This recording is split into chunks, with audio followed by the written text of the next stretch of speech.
Nepal is full of beautiful mountains and landscapes. However, the country is at risk from climate change. Rising temperatures, changing rainfall, floods and droughts are becoming the new reality. And while climate change affects everyone, marginalized communities feel it the most. People with disabilities are among the most vulnerable. They face deep barriers like stigma and discrimination every day. During disasters, they're 2 to 4 times more likely to be injured or killed than people without disabilities. These dangers grow worse because of systemic barriers that shut them out of climate action and disaster planning at every stage. In this context, a research on climate change and disability conducted by the Blind Youth Association Nepal in 2025 demonstrated the impacts of climate change on young people with disabilities. The study involved surveys, focus groups, and interviews with 92 young people with disabilities, as well as consultations with government agencies, organizations of persons with disabilities, and experts. This work was part of the project Climate Change Resilience and Inclusive Futures. The findings are alarming. There's a massive awareness gap. About 76% of young people with disabilities have heard only a little about climate change. Another 17% know nothing about it at all. It isn't because they don't care, it's because information is inaccessible, stigma persists, and policies fail them. Climate change has serious social impacts on persons with disabilities caused by a mix of physical barriers, social stigma, and lack of support. Among those surveyed, 57% reported health as a major challenge and 39% reported difficulties with mobility. Climate change raises specific health risks, including heat-related illnesses and waterborne diseases. It also affects mental health, leading to stress, anxiety, social isolation, and loss of independence.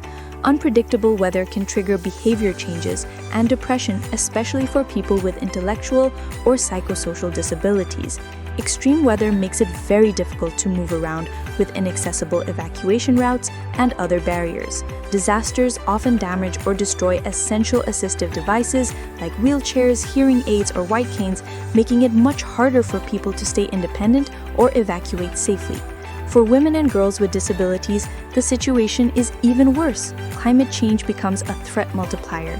1 in 4 female respondents reported safety concerns or experienced violence during extreme weather events.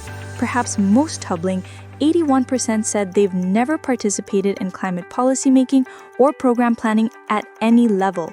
Another 16% said their participation was just tokenistic, for show. Too often, policymakers see people with disabilities as passive recipients of aid, not as active contributors.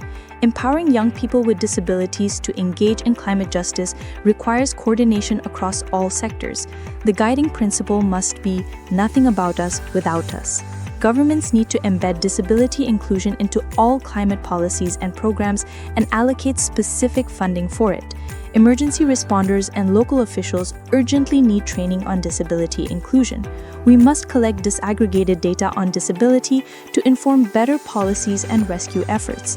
CSOs must design and execute their program, adhering the principle of inclusion and accessibility, ensuring no one is left behind.